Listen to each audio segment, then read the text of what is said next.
Hi hello ನಮಸ್ಕಾರ, ನಾನು ನಿಮ್ಮ Soumya Devu. Welcome back to my YouTube channel. ಎಲ್ಲರೂ ಹೇಗಿದ್ರೆ ಎಲ್ಲರೂ ಚೆನ್ನಾಗಿದ್ದೀರಾ ಅಂತ ಭಾವಿಸ್ತೀನಿ. ನಾನಿವತ್ತು ಚೆನ್ನಾಗಿಲ್ಲ, ಸಿಕ್ಕಾಪಟ್ಟೆ ನನಗೆ ಡಿಜಿನೆಸ್ಸು ಯಾಕೆ ಅಂತಲೇ ಗೊತ್ತಿಲ್ಲ.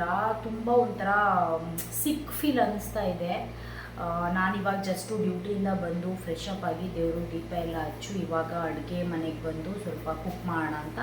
ಸೊ ನನಗೇನು ಅಷ್ಟೊಂದು ಹಂಗ್ರಿ ಫೀಲ್ ಅಂತ ಅನಿಸ್ತಾ ಇಲ್ಲ. ಬಟ್ ನನ್ನ ರೂಮ್ಮೇಟು ಅವಳದು ನೈಟ್ ಡ್ಯೂಟಿ, ಅವಳು ಆ್ಯಕ್ಚುಲಿ ಇವತ್ತು ಹಾಫ್ ಆನ್ ಅವರ್ ಲೇಟಾಗಿ ಬಂದು ಡ್ಯೂಟಿಗೆ ಮಲಗಿಬಿಟ್ಟಿದ್ಲಂತೆ.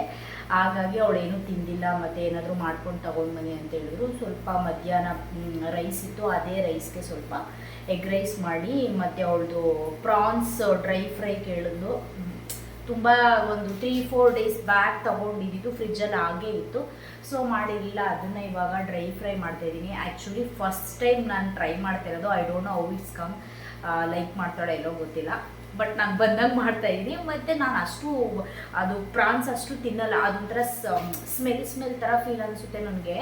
ಅದಕ್ಕೆ ಪ್ರಾನ್ಸ್ ನಾನು ಅಷ್ಟು ತಿಂದೂ ಇಲ್ಲ ಮತ್ತು ಮಾಡೂ ಇಲ್ಲ. ಇದೆ ಫಸ್ಟ್ ಟೈಮ್ ಮಾಡ್ತಾ ಇರೋದು. ಅವ್ಳಿಗೆ ಹೇಳ್ಬಿಟ್ಟಿದ್ದೀನಿ, ಏನಾದರೂ ಚೆನ್ನಾಗಿಲ್ಲ ಅಂದರೆ ಮಾತ್ರ ಬೈಕೋಬೇಡ, ನನಗೆ ಬಂದಂಗೆ ಮಾಡ್ತೀನಿ ಅಂತ. ನೀವೇನೇ ಮಾಡಿದ್ರು ಚೆನ್ನಾಗಿ ಬರುತ್ತೆ, ಮಾಡ್ಕೊಬನ್ನಿ ಅಂತ ಹೇಳಿದ್ದಾಳೆ.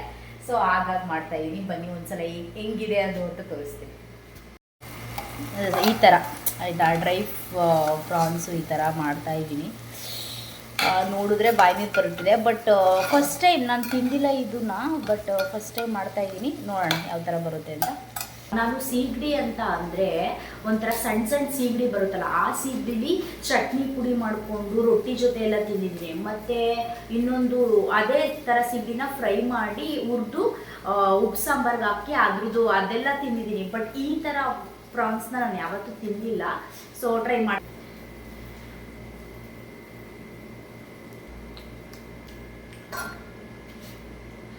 Okay, spicy feel. ಮತ್ತು ಇದು ಸೀ ಫುಡ್ ಅಲ್ವಾ, ಸೊ ಹಂಗಾಗಿ ಒಂಥರ ಸ್ವೀಟ್ ಅಂತ ಅನ್ನಿಸ್ತಾ ಇದೆ ನನಗೆ. I don't like sweet, but ನಾನು ಸಮ್ ಸ್ಪೈಸಸ್ ಎಲ್ಲ ಆ್ಯಡ್ ಮಾಡಿರೋದ್ರಿಂದ ಅದನ್ನು ಕಾಂಬಿನೇಷನ್ ಆಗಿ ಓಕೆ ತಿನ್ಬೋದು. ಅಷ್ಟೊಂದೇನು ಎಕ್ಸಾಕ್ಟ್ ಆಗಿಲ್ಲ. ಸೊ ಚೆನ್ನಾಗಿ ಬಂದಿದೆ, ಬಟ್ ಅವಳಿಗಿಷ್ಟ ಅಲ್ವಾ, ಸೊ ಅವಳೇ ತಂದಿದ್ದು, ಹಾಗಾಗಿ ಮಾಡ್ತಾಯಿದ್ದು ಸ್ವಲ್ಪನೇ ಇದ್ದಿದ್ದು. ಇವಾಗ ಎಗ್ ರೈಸ್ ಮಾಡ್ತಾಯಿದ್ದೀನಿ. ಎಗ್ ರೈಸು ಮಧ್ಯಾಹ್ನದ್ದು ರೈಸ್, ಅದರಲ್ಲೇ ಎಗ್ ರೈಸ್ ಮಾಡ್ತಾಯಿದ್ದೀನಿ. ಅದನ್ನು ತೋರಿಸ್ತೀನಿ ರೀ. ಈ ಥರ simple recipe, egg rice and prawns fry. Okay, prawns fry dry roast ನೋಡ್ತಾ ಇದ್ದರೆ ತಿನ್ಬಿಡ್ಬೇಕು ಅನಿಸ್ತದೆ, ಬಟ್ ಅಂಥ ಟೇಸ್ಟ್ ಏನು ಬಂದಿಲ್ಲ. ಸೊ ಓಕೆ ಆ ಥರ ಟೇಸ್ಟ್. ಓಕೆ, ಇವಾಗ ರೈಸ್ ಹಾಕಿ ಮಿಕ್ಸ್ ಮಾಡಿ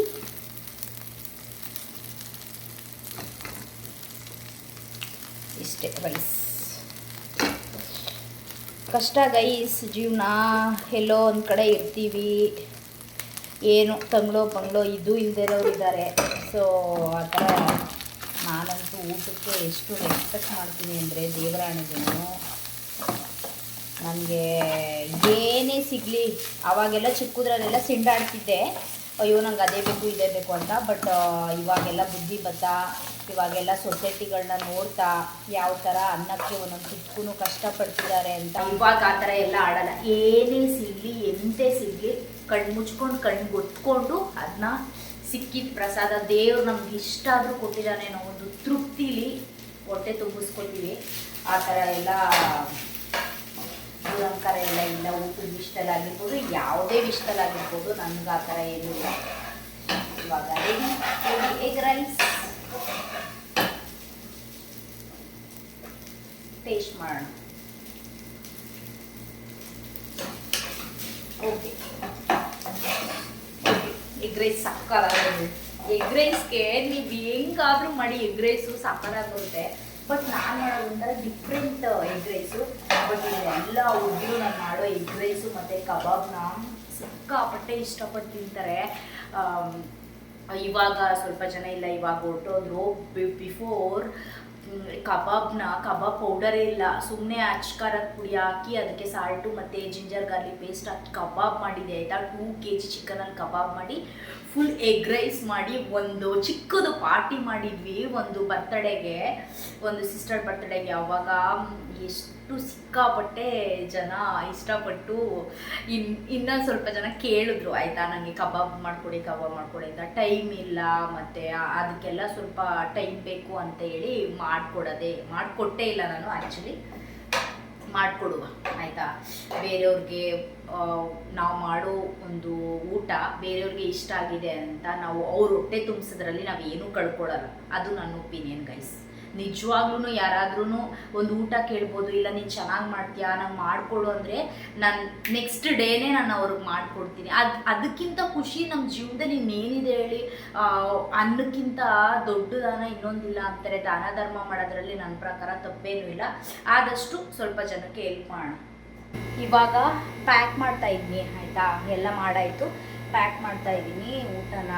ಮತ್ತು ಅದ್ರ ಮಧ್ಯದಲ್ಲಿ ಇದೆಲ್ಲ ಮಾಡೋದ್ರ ಜೊತೆಗೆ ಆ ಸಿಸ್ಟರ್ ನನಗೆ ಟೀ ತಗೊಬನ್ನಿ ಅಂತ. ಇವಾಗ ಟೀ ಮಾಡಿ ಟೀನೂ ಪ್ಯಾಕ್ ಮಾಡಿಕೊಂಡೆ. ಟೀ ನನಗೆ ಅಷ್ಟೊಂದು ಟೀನೂ ಮಾಡೋಕ್ಕೆ ಬರಲ್ಲ. ಆ್ಯಕ್ಚುಲಿ ನಾನು ಟೀ ಕಾಫಿ ಎಲ್ಲ ಕುಡಿಯಲ್ಲ, ಮಾಡ್ತೀನಿ ಸುಮಾರಾಗಿ. ಬಟ್ ಆ ಸಕ್ಕರೆ, ಆ ಟೀ ಸೊಪ್ಪು ಅದು ಇದೆಲ್ಲ ಪರ್ಫೆಕ್ಟಾಗಿ ಅಷ್ಟೊಂದೆಲ್ಲ ಗೊತ್ತಾಗಲ್ಲ. ಬಟ್ ಓಕೆ, ಮಾಡೋದು ಚೆನ್ನಾಗಿರುತ್ತೆ. ಬೇಗ ಹೋಗಿ ಇವಾಗ ಟೈಮ್ ಎಷ್ಟು ಗೊತ್ತಾ ಸೌದಿಲಿ? 12 o'clock ಅಂದರೆ ಇಂಡಿಯಾದಲ್ಲಿ 2:30, ಮಿಡ್ನೈಟ್ 2:30 ನೋಡಿ. ಸೌದಿಲಿ 12 o'clock. ಸೊ 2.5 hour ಡಿಫ್ರೆನ್ಸ್ ಎಲ್ಲರೂ ಟೈಮಿಂಗ್ಸ್. ಓಕೆ,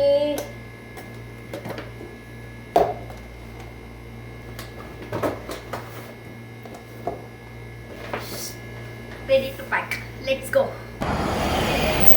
ನೋಡಿ, ಯಾರೂ ಒಬ್ಬರೂ ಇಲ್ಲ. ಸೊ ಕಾರ್ಗಳು ಓಡಾಡ್ತಿದ್ದಾವೆ. ನಾನಿವಾಗ ಊಟ ತಗೊಂಡು ಹೋಗ್ತಾ ಇದ್ದೀನಿ. ಅದೇ ನಮ್ಮ ಬಿಲ್ಡಿಂಗ್, ಆ ಬಿಲ್ಡಿಂಗ್ ಕಾಣಿಸ್ತಾ ಇದೆಯಲ್ಲ, ಅದೇ ನಮ್ಮ ಬಿಲ್ಡಿಂಗು. ಸೊ ಇದು ನಮ್ಮದು ಹಾಸ್ಟೆಲ್ದು ರೋಡು. ಬನ್ನಿ ಹೋಗ್ತಾ ಗೊತ್ತಿಲ್ಲ ಯಾಕೆ ಅಂತ ಇವತ್ತೇನೆ ಲೈಟ್ ಎಲ್ಲ ಆಫ್ ಮಾಡಿದ್ದಾರೆ. ಏನೋ ಮೇ ಬಿ ಇರ್ಬೋದು ಸಮಥಿಂಗ್. ಬಟ್ ಮತ್ತು ಇಲ್ಲೊಂದು ಮುಮ್ತಾಜ ಮಾರ್ಕೆಟು ಇತ್ತು, ಆ ಮಾರ್ಕೆಟಲ್ಲಿ ಡೈಲಿ ಥಿಂಗ್ಸ್ ಎಲ್ಲ ತೊಗೋತಿದ್ದೋ. ಸೊ ಅದನ್ನು ಕ್ಲೋಸ್ ಮಾಡಿದ್ದಾರೆ. ಗೊತ್ತಿಲ್ಲ ಯಾಕೆ ಅಂತ. ಇವತ್ತು ಸಮಥಿಂಗ್ ಏನಾದ್ರೂ ಪ್ರೇ ಮತ್ತು ಬೇರೆ ಥರ ಏನಾದರೂ ಸ್ಪೆಷಲ್ ಡೇಸ್ ಇದ್ದರೆ ಈ ಥರ ಲೈಟೆಲ್ಲ ಆಫ್ ಮಾಡಿಬಿಡ್ತಾರೆ. ಒಂದು ಅರೌಂಡ್ 8 o'clock ಆ ಥರ. ಇಲ್ಲೇನೂ ಕಾಣಿಸ್ತಾನೆ ಇಲ್ಲ. ನೈಟಲ್ಲಿ ಏನೋ ಒಂಥರ ಸೌದಿ ನೈಟಲ್ಲಿ ಸಿಕ್ಕಾಪಟ್ಟೆ ಚೆನ್ನಾಗಿರುತ್ತೆ ಆಯಿತಾ. ಕಾರ್ಗಳು ಅದು ಇದು. ಇಲ್ಲಿ ನೋಡಿ, ಅದು ಒಂದು ಮರ ಇದೆಯಲ್ಲ, ಅದು ಖರ್ಜೂರ ಮರ. ಎಲ್ಲೂ ಸೌದಿಲಿ ಸಿಕ್ಕಾಪಟ್ಟೆ. Hi doctor. ಹಲೋ. ನಮ್ಮ ಡಾಕ್ಟರ್ ಹೋಗ್ತಾ ಇದ್ದಾರೆ. ಅದು ಖರ್ಜೂರ ಮರ ಇಲ್ಲಿ ಸೌದಿಲಿ ಎಲ್ಲೂ ಇರ್ತವೆ ಆಯಿತಾ. ಎಲ್ಲೆಲ್ಲೂ ಖರ್ಜೂರ ಮರಗಳೇ. ಅದು ಖರ್ಜೂರ ಸೀಸನಲ್ಲಂತೂ ಕೆಳಗಡೆ ಬಿದ್ದು ನಾವು ಆಯ್ಕೊಂಡು ತಿಂತಾ ಇರ್ತೀವಿ. ಆ ಥರ ಇನ್ನೂ ಬಂದಿಲ್ಲ ಸೀಸನ್, ಬರುತ್ತೆ. ಆವಾಗ ಒಂದು ಲೈವ್ ವಿಡಿಯೋ ಮಾಡ್ತೀನಿ ಅದ್ರದ್ದು, ಖರ್ಜೂರದ್ದು ಆಯಿತಾ. ಮತ್ತು ಇವಾಗ ನೋಡಿ ಕಾರ್ಗಳು. ನನಗೆ ಈ ಸೌದಿಗೆ ಬಂದಮೇಲಿಂದ ಕಾರ್ ಮೇಲೆ ಸಿಕ್ಕಾಪಟ್ಟೆ ಲವ್ ಆಗಿಬಿಟ್ಟಿದೆ. ಇಲ್ಲಿ ಸೌದಿಲಿ ಪೆಟ್ರೋಲ್ ರೇಟ್ ಅಷ್ಟು ಎಲ್ಲ ತುಂಬ ಕಡಿಮೆ ಅಲ್ವಾ. ಸೊ ಹಾಗಾಗಿ ಮನೆಗೊಂದು ಅಂತಾರೆ. ನಾನು ಬಂದೆ. Pavi, where is Pavi? Upstair. Why she go? Admission. ಅವಳಿಲ್ಲ ಇಲ್ಲಿ, ಅವಳು ಅಡ್ಮಿಷನ್ ಅಂತ ಮೇಲೆ ಪೇಷಂಟ್ ಬಿಟ್ಬಿಟ್ಟು ಬರೋಕ್ಕೆ ಹೋಗಿದ್ದಾಳೆ. ಇವಾಗ ಇಲ್ಲಿ ಊಟ ಇಟ್ಟು ನಾನು ಹೋಗ್ತೀನಿ ಆಯಿತಾ. ನನಗೆ ಸಿಕ್ಕಾಪಟ್ಟೆ ಟಯರ್ಡ್ ಆಗಿದ್ದೀನಿ ಇವತ್ತು, ನಿದ್ದೆ. So let's go. Bye Amat. Amat, you tell her, okay? ಹಾಂ, I keep there. Okay bye bye. ಇವಾಗ ಏನು ಗೊತ್ತಾ, ಸೌದಿ ಜನಗಳನ್ನ ವೀಡಿಯೋದಲ್ಲೆಲ್ಲ ತೋರಿಸೋ ಆಗಿಲ್ಲ. ಅವ್ರು ಇಷ್ಟನೂ ಪಡಲ್ಲ. ನಾನು ಲಾಗ್ ಮಾಡ್ತೀನಿ ಹಾಯ್ ಮಾಡಿ ಅಂತ ಅಂದರೆ ನೋ ಥ್ಯಾಂಕ್ಸ್ ಅಂದ್ಬಿಡ್ತಾರೆ. ಅವರು ಅಷ್ಟೊಂದು ಸೋಷಿಯಲ್ ಮೀಡಿಯಾದಲ್ಲೆಲ್ಲ ಅವ್ರಿಗೆ ಅಷ್ಟೊಂದು ಒಲವು ಇಲ್ಲ. ಆಯಿತಾ. ಏನು ಮುಂಚೆ ಏನು ಹೇಳ್ತಿದ್ದೆ, ಕಾರ್ ಬಗ್ಗೆ ಹೇಳ್ತಾ ಇದ್ದೆ. ಇಲ್ಲಿ ಒಂದೊಂದು ಮನೆಗೆ 2-3 ಕಾರ್ ಇರುತ್ತೆ ಆಯಿತಾ. ಇಲ್ಲಿ ಬೈಕ್ಗಳಿಲ್ಲ, ಕಾರೇನೆ. ನನಗೆ ಗೊತ್ತಿಲ್ಲ ಯಾಕೆ ಅಂತ, ನನಗೆ ಸಿಕ್ಕಾಪಟ್ಟೆ ಕಾರ್ ಬೇಕು ಅನಿಸ್ಬಿಟ್ಟಿದೆ ಇವಾಗ. ಬಟ್ ಇಂಡಿಯಾಗೆ ಬಂದು ಇಲ್ಲಿಂದನೇ ಕಲ್ತ್ಕೊಬರ್ತೀನಿ ಕಾರ್ ಡ್ರೈವಿಂಗು. ಇಂಡಿಯಾಗೆ ಬಂದು ಫಸ್ಟ್ ಕಾರ್ ತಗೊಂಡು ಕಾರ್ ಡ್ರೈವ್ ಮಾಡಬೇಕು. ನೋಡಿ ಇವಾಗ ಇಲ್ಲಿ ಯಾರೂ ಇಲ್ಲ ಆಯಿತಾ, ನಾನು ಒಬ್ಬಳೇ ಹೋಗ್ತಾ ಇದ್ದೀನಿ. ಬಟ್ ಒಂದು ಇಂತಿಚಷ್ಟು ನನಗೆ ಭಯ ಇಲ್ಲ ಆಯಿತಾ. ರೋಷವಾಗಿ ಯಾರಾದರೂ ಬಂದರೆ ರೇಗಿಸ್ತಾರೇನೋ, ಯಾರಾದರೂ ಬಂದು ಏನಾದರೂ ಮಾತಾಡಿಸ್ಬಿಡ್ತಾರೇನೋ, ನೆವರ್. ನಂಗೆ ಆ ಥರ ಭಯನೇ ಇಲ್ಲ. ಇದು ಸೌದಿ ಅರೇಬಿಯಾ. ನಾನು ಈ ದೇಶನ ಏನು ಅಷ್ಟೊಂದು ಹೊಗಳಬೇಕು ಅಂತ ಹೊಗಳ್ತಾ ಇಲ್ಲ, ಬಟ್ ಇಲ್ಲಿರೋ ಸಿಸ್ಟಮ್, ಇಲ್ಲಿರೋ ಗೌರ್ನಮೆಂಟ್ ಅಷ್ಟು ಚೆನ್ನಾಗಿದೆ ಅಂತ ಹೇಳ್ತಾ ಇದ್ದೀನಿ. ಬಟ್ ನಮ್ಮ ದೇಶ ಬರ್ತಾ ತುಂಬ ಒಂಥರ ಸಿಕ್ಕಾಪಟ್ಟೆ ಕೆಳಮಟ್ಟಕ್ಕೆ ಹೋಗ್ತಾ ಇದೆ. ಬಟ್ ಯಾವಾಗ ನಾವೆಲ್ಲ ಪ್ರೇ ಮಾಡೋಣ ಸರಿಯಾದಂಥ ಗೌರ್ನಮೆಂಟ್ ಬಂದು ಒಂದು ಅದನ್ನು ನಡೆಸೋಂಥ ರಾಜ ಬಂದು ನಮಗೆಲ್ಲ ಒಂದು ರಕ್ಷಣೆ ಸಿಗಲಿ ಅಂತ. ಓಕೆ ಗೈಸ್, ಇವತ್ತಿಂದಾಗಿತ್ತು ಇದೊಂದು ಪುಟ್ಟು ಲಾಗ್. ಇಷ್ಟ ಆಗಿದೆ ಅಂತ ಅನ್ಕೋತೀನಿ. ನಾನು ಏನೇನೆಲ್ಲ ದಿನನಿತ್ಯ ಮಾಡ್ತಿದ್ದೀನಿ ಆ ಒಂದು ವೀಡಿಯೋನ ನಿಮ್ಮ ಜೊತೆ ಶೇರ್ ಮಾಡಿದ್ದೀನಿ. ನನ್ನ ಚಾನಲ್ನ ಸಬ್ಸ್ಕ್ರೈಬ್ ಮಾಡಿಕೊಂಡು ಹೀಗೆ ನನ್ನ ವೀಡಿಯೋಗಳನ್ನ ನೋಡಿ ಲೈಕ್ ಮಾಡಿ ಶೇರ್ ಮಾಡಿ ಅಂತ ಕೇಳ್ತಾ ಈ ಲಾಗ್ನ ಇಲ್ಲಿಗೆ ಎಂಡ್ ಮಾಡ್ತಾಯಿದ್ದೀನಿ ಗೈಸ್. Bye, love you.